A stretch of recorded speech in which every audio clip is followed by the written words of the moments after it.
해양수산부가 오늘 세월호 참사를 수습하는데 총 5,500여억 원이 필요하다고 발표했습니다. 언뜻 듣기에는 나라 돈이 그만큼 들어가는 것처럼 들리는데요. 추후 구상권 청구 등은 빠진 내용이었습니다.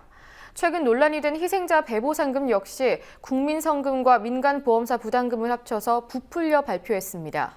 정부의 모호한 비용 발표가 세월호 관련 비용을 왜곡한다는 비판이 이어지고 있습니다.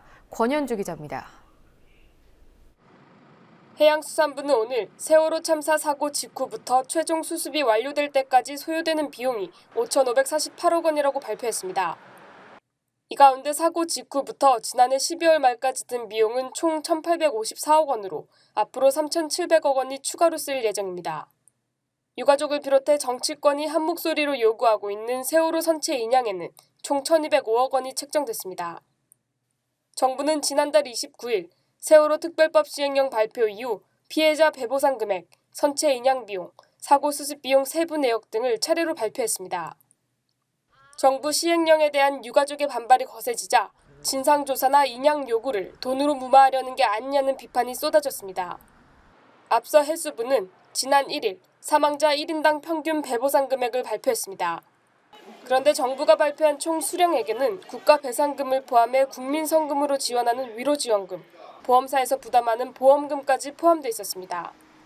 국가 배상금만 따지면 단원고 학생 1인당 4억 2천만 원이 지원되는데 총 수령액으로 따지면 8억 2천만 원인데 2배 가까이 국가로부터 지원받는 듯한 인상을 풍겼습니다.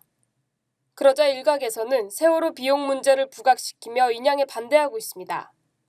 김진태 새누리당 의원은 자신의 페이스북에 비용이 많이 든다는 이유로 인양 반대를 주장했습니다.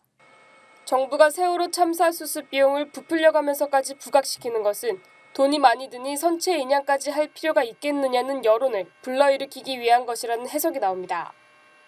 그러나 정부 여당이 이명박 정부 시절 수십조 원이 투입돼 대부분 허공에 날린 것으로 판명난 해외 자원외교에 대처하는 태도를 보면 인양 비용에 대한 주장은 설득력이 부족한 것으로 보입니다. 정부의 이런 부풀리기에도 불구하고 여전히 선체 인양 여론이 압도적인 것도 이런 점을 웅변한다는 지적입니다. 감사원이 지난 3일 발표한 공공기관 감사 결과 보고서에 따르면 지난 12년간 석유공사, 가스공사, 광물자원공사 등 에너지 공기업이 해외 자원 개발에 투자한 비용은 총 31조 4천억 원입니다.